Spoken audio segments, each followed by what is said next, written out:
So welcome everyone to the first Ecopsychology Café. This is a virtual forum for folks interested in ecopsychology and ecotherapy to discuss the relevant topics of our time. Hello, my name is Carol Buzzell, and I'm the founder of the Canadian Ecopsychology Network, the host of this new program. Monica Dragoz and I co-created this series. Today, Linda Buzzell, one of the founding members of CEN, will start off our first theme with a brief overview about the concept of metatrauma, and then we'll open it up for general conversation. First, a little bit about Linda. Linda Buzzell, MA, LMFT, has been a psychotherapist for 40 plus years, specializing in ecopsychology and ecotherapy since 2000. In 2009, Linda and Craig Chalquist edited the Sierra Club Books anthology, Ecotherapy Healing with Nature in Mind, now a core text in clinical ecopsychology.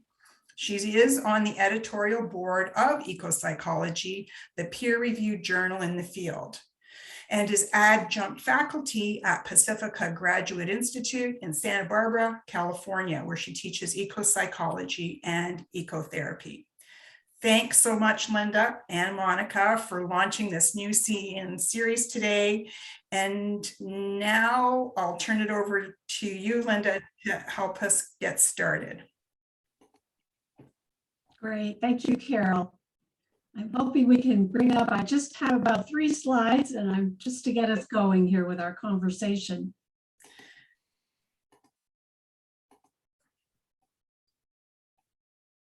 Okay, great.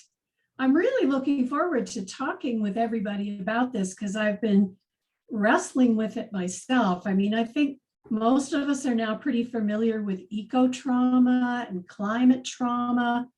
And but it seems like more is going on even than that. And I just came up with this word metatrauma for lack of any other way to describe it, because I think we're all in some state of trauma, and it's not just limited to the environmental issues. So maybe we can have the next slide, Carol.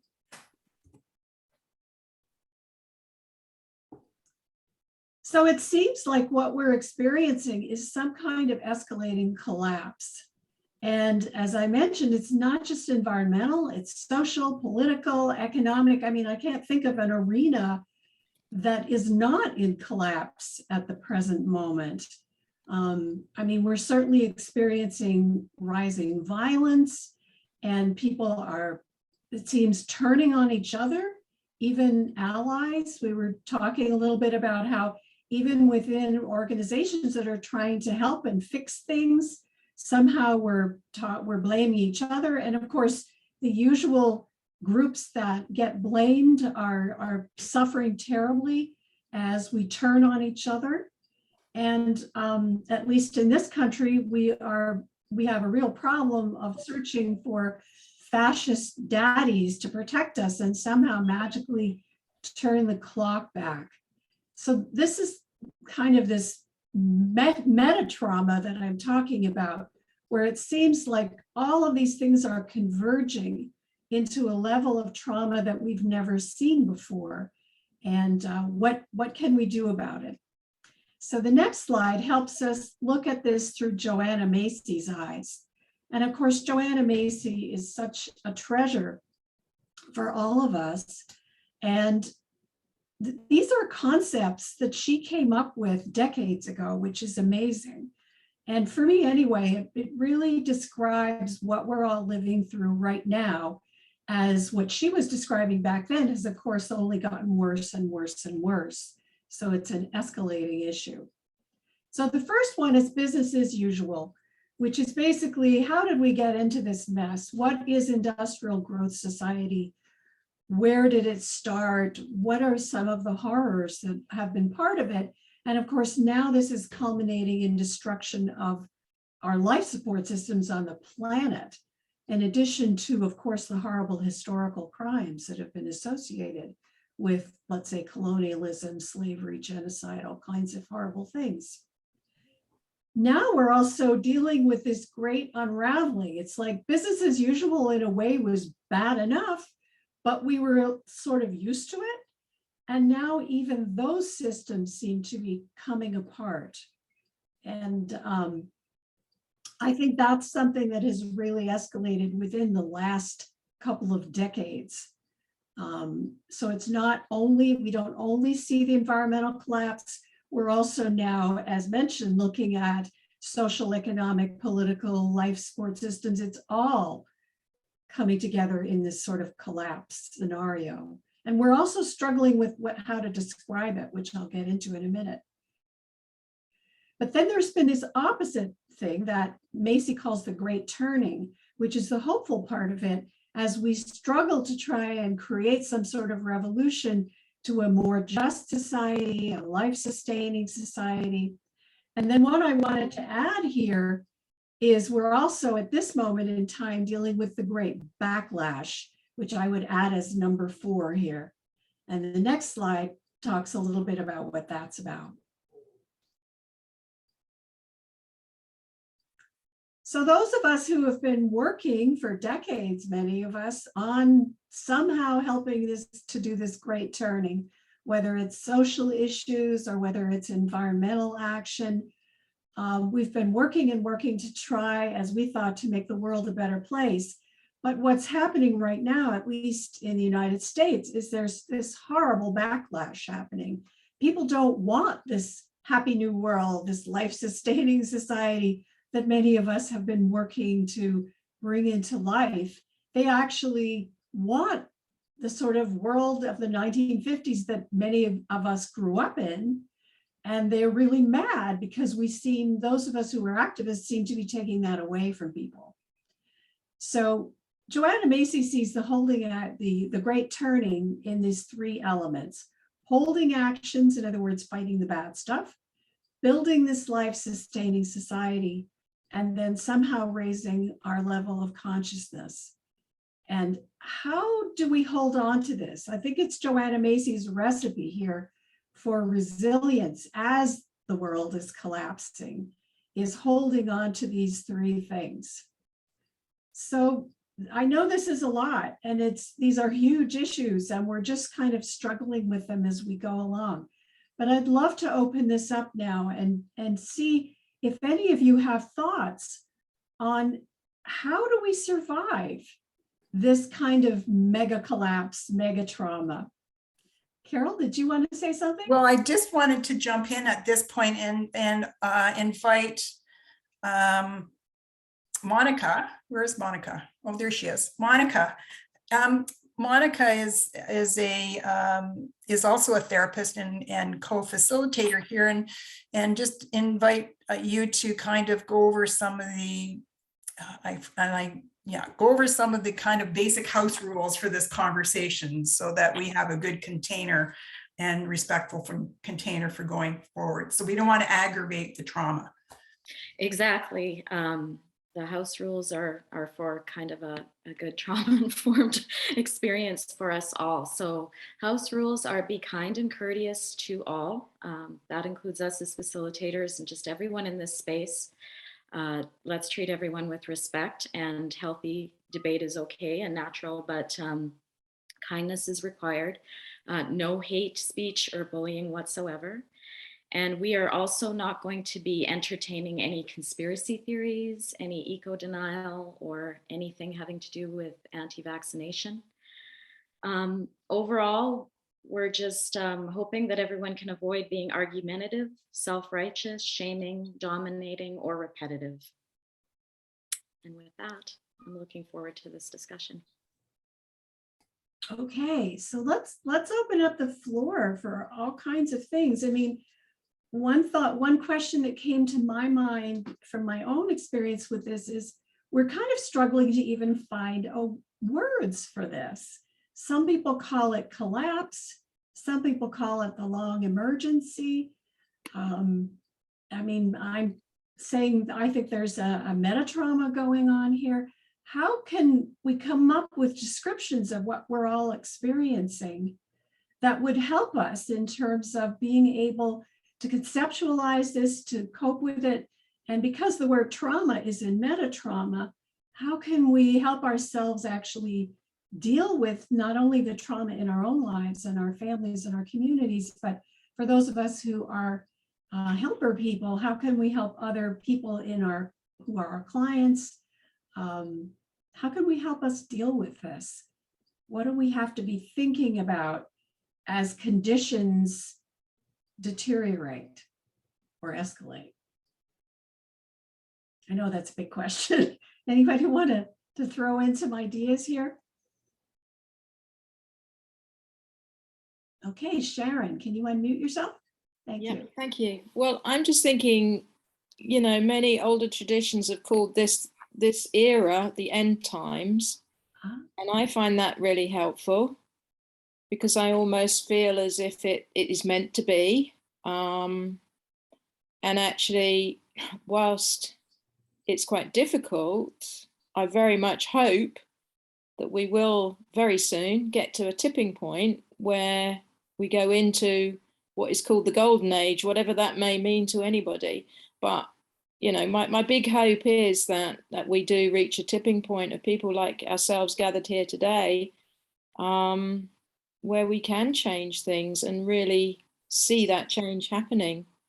Because as you say, at the moment, it's still quite difficult. We all feel like little drops in separate oceans, and yet we're not, as this group here very ably is reflecting. So it's fantastic to be here. Thank you. Thank you, Sharon. Rebecca, did you want to speak next? Hi, sure. Hi, everybody. Rebecca from Santa Fe, Tewa land. I'm curious about the term metatrauma, and I wondered if we could, I don't know, what we problematize that a bit, or I'm curious, Linda, how that came to you. And I kind of connecting it to what Sharon just said about how we're like different drops in different oceans. My concept when I first saw conception when I first saw this invitation was that how it's happening so much everywhere. It's so big. Mm-hmm. And that for me, what I'm experiencing right now in New Mexico, we're having these huge fires. We're like all over the news. And that locally connecting it to climate change is like not even in the media, even in some of the more progressive media, it's not the primary conversation. There's this blame going on at the Forest Service, which they are to blame, but there isn't this underpinning thing of like, this is a global problem, and you know, connect this with what's happening with the floods in Yellowstone or the flooding. And so for me, that idea of metatrauma had to do with maybe that, with a bigger connection, like a connecting with other people experiencing different repercussions of climate change. And so I'm curious what other people think, but also how that came to you, that metatrauma. It really resonates with me, and I don't exactly know what it means yet. Well, I think you're doing a good job of describing it. And what I'm hoping it can do is, as you say, to give us that global understanding that whatever little trauma, not so little trauma is happening in our lives, in our neighborhood right now, that there is this overarching thing happening that's way bigger than just our particular local issue. And maybe that's something that, as ecopsychology and ecotherapy, that's something that we can be helpful in helping people understand that what you're experiencing has resonance outside of your area, and that we're all in this, and that we can hopefully come together in some way and address what we're facing, rather than just, as you mentioned, the blaming, just blaming everybody. We don't know what to do, so we're going to blame somebody, but we're not understanding the deep roots of the trauma, both in the social realm, social justice realm, and also in the environmental arena. Anybody else have thoughts about this? There's a couple more people who I think wanted to speak or raise points. Jill?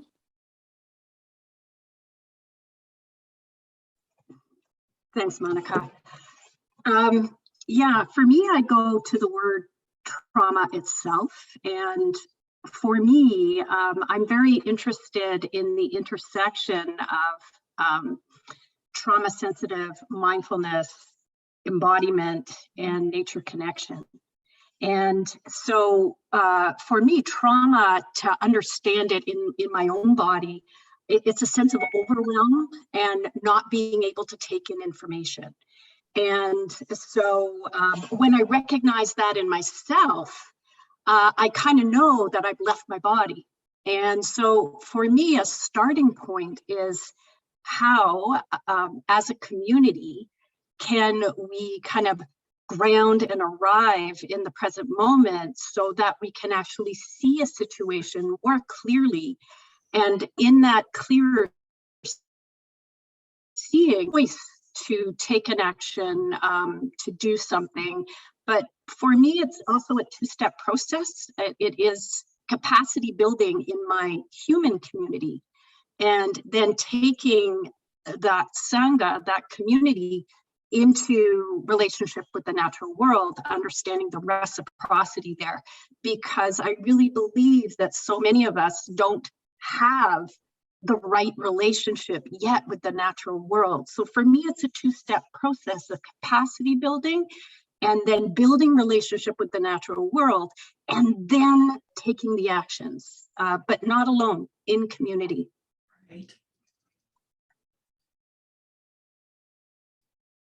So Jill, like when you say capacity building, something I'm thinking that has something to do with the healing of trauma in one's own system, one's own body, one's own nervous system. That's kind of what you're referring to. Yeah, so my way into that is trauma sensitive mindfulness, but in a very embodied way. So that's just one way into it, but that's how I'm approaching capacity building, which to me is step one. Mm-hmm. I like that. Mm-hmm. I was struck by Linda's article when she was speaking about, the blame and the anger and the rage, and thinking how important it is to acknowledge that as a trauma reaction, as one trauma reaction that people have. People will have defaults in their own bodies and nervous systems with different responses, the fight, flight, freeze, or fawn. And people are capable of doing all those things, but they'll have some really go-to places in themselves. And I think that that's where, trauma education or being trauma informed is important, even to this larger level discussion of trauma, because if we're not naming what's happening or what people are doing, then we're not able to see the roots of the behavior, or people are just in reactivity, right? Yeah. Obviously, there are going to be certain people who are hard to reach with that level of fight response that you're talking about, like the fascist daddies and such.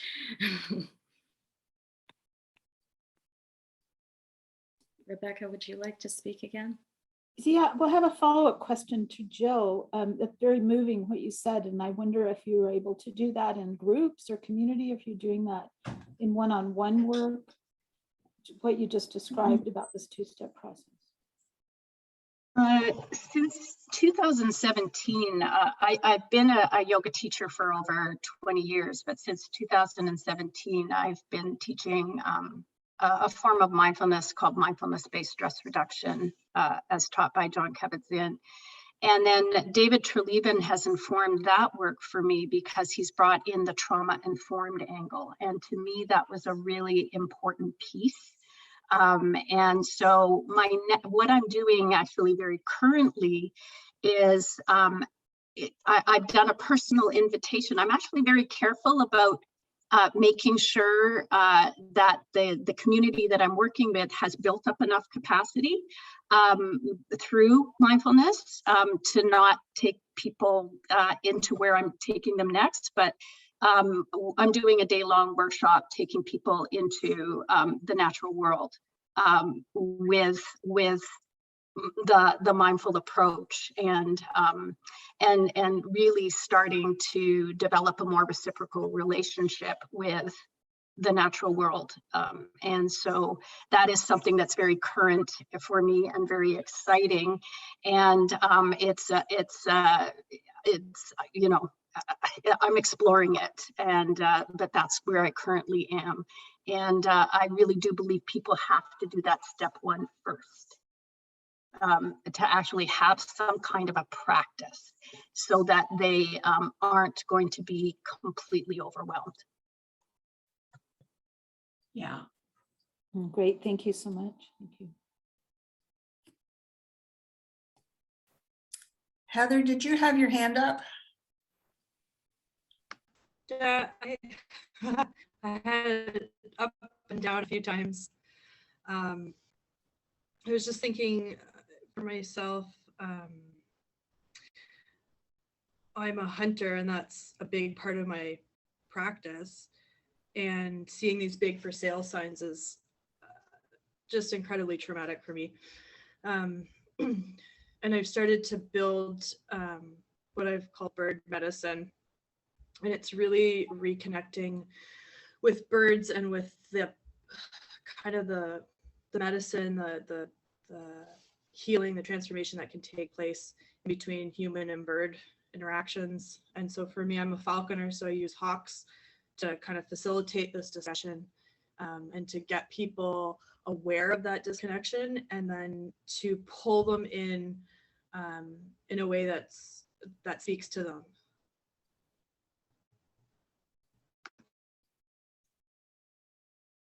Great. Yeah, I think bird watching is really coming into the fore now. It seems like more and more people are making that nature connection through birding and interaction.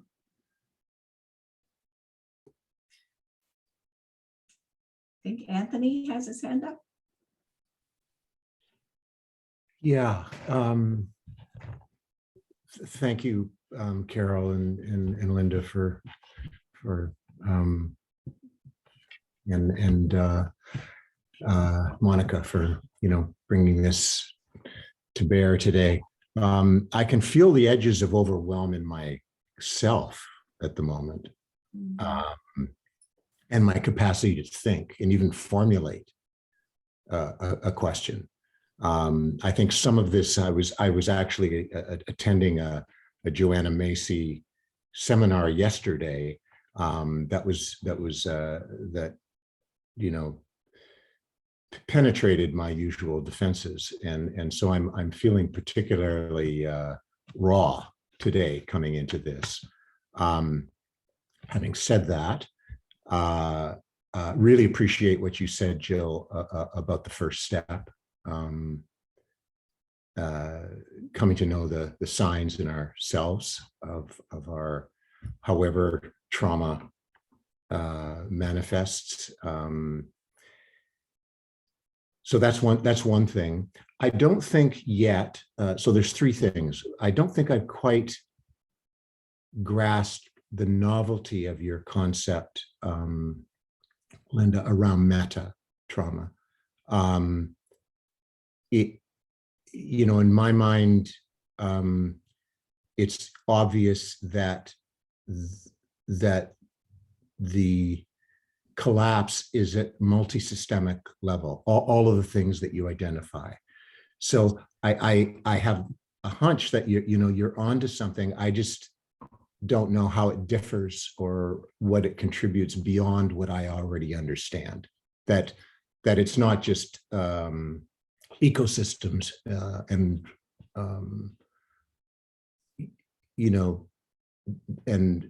it's multiple systems that are collapsing, including our political systems.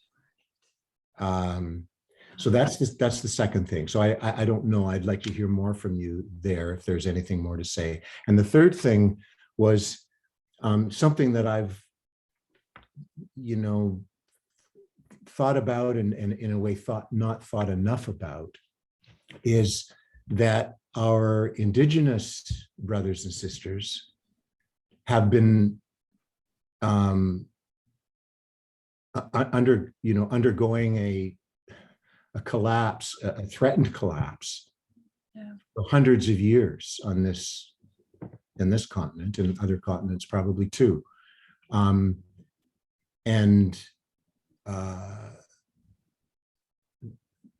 I think there's much to learn there because they have survived, they've survived this assault that threatened to annihilate them.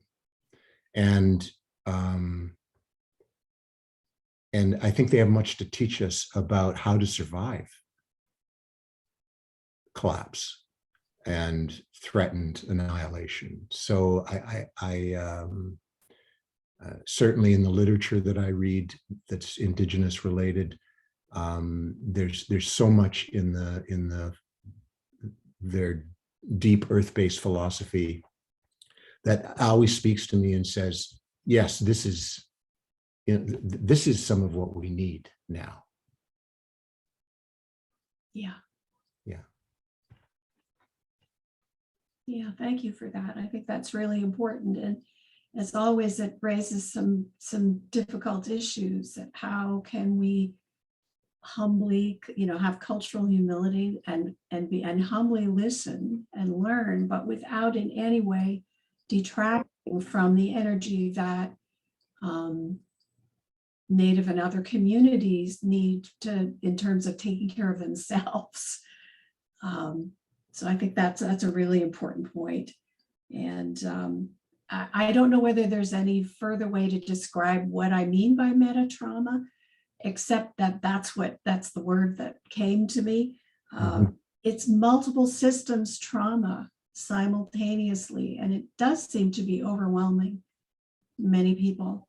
And my interest is that what can we offer as eco-psychologists and ecotherapists? And I think that Jill raised some really interesting possibilities there, and Monica too, that we do have some skills, those of us who are trauma informed, that we can bring to bear. And of course, any kind of healing with nature is a powerful way to aid any kind of resilience that we may want to bring. Another thing I wanted to mention is a small practice that I've been doing as I don't know whether it's a mindfulness practice, it's just a very small thing of approaching the current systems that exist with gratitude and being aware that I'm grateful if my dryer works today, because it's no sure thing anymore that we're still going to have electricity where I live during this summer.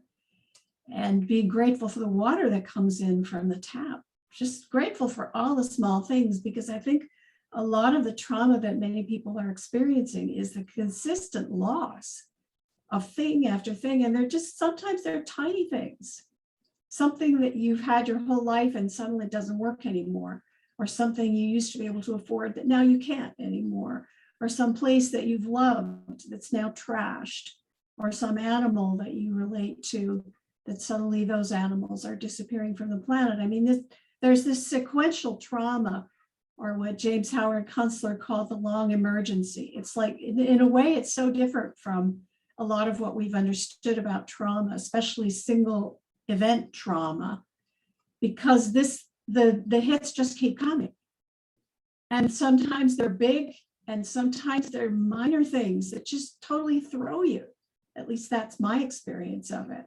Just that one thing you were managing, and then that one thing that you relied on isn't there anymore, or has been hurt or harmed.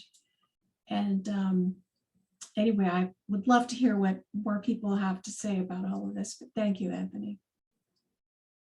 And I am curious if you were feeling the need to kind of have a new term separate from maybe collective trauma, which is a term that's been around for a while, and some people have applied in different ways. Yeah. So I was kind of curious if you saw a need to kind of differentiate what you're now calling meta trauma, because I think when I read your article, and just even that word meta trauma, it does have a different connotation to me than how I've seen the word collective trauma applied, I think.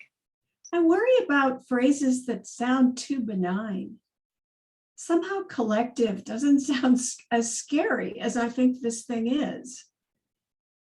It's accurate. I mean, analytically, it's accurate, right? There's this massive collective trauma going on, but somehow I just was hoping to come up with a word that really resonated emotionally with the enormity of this, the enormity of it and the pettiness of it all at the same time. These are huge traumas and little tiny traumas in our lives every single day. Things that you've been able to count on that just aren't there. It's part of, I think, why so many people are falling into blame. It's like, you know, I used to depend on that thing, whatever that thing was. I was used to it. You know, human beings don't like a lot of change, as T.S. Eliot told us. Human beings cannot bear very much reality. We get attached, especially during childhood. We're attached to little things, big things that we love. And they keep going away or getting taken away or collapsing or whatever words we want to use. But it's that emotional process that I'm trying to get at with this word. And it may not be the right or the ultimate word at all. Maybe you all have some different words that we could throw into the mix here. But how is it affecting you? How is it affecting your life? This coming together of all these traumatic things, big and small. I'm just going to say that Peggy put a comment in and she labeled it as polycrisis as another potential word. Okay. And I think I'm going to stop the recording because some people would like to comment that don't want to be recorded. So I'm going to stop the recording and say thank you.